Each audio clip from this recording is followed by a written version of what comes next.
Publikohen rezultatet e regjistrimit të popullsisë në Kosovë. Enti statistikave shpalli rezultatet e atij që ishte regjistrimi i parë në vend që pas 30 vjetësh.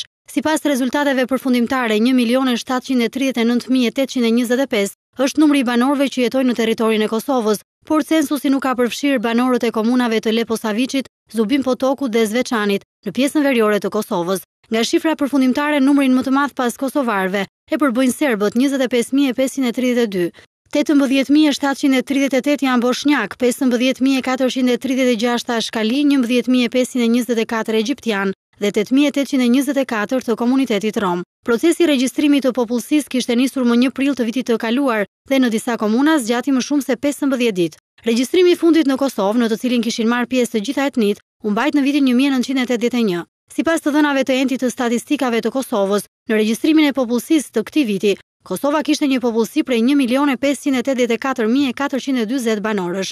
Sipas vlerësimit të vitit 1991, në regjistrimin e bojkotuar nga shqiptarët, Kosova kishte 1.956.196 banor. Regjistrimi i fundit nuk përfshi numrin e banorëve që jetojnë në veri të qytetit të Mitrovicës, zonë problematike ku Prishtina ende nuk e ka shtrirë autoritetin e saj. Gjithashtu në regjistrim kanë mbetur pa u përfshirë edhe një pjesë e mirë e qytetarëve të Kosovës që jetojnë në emigracion.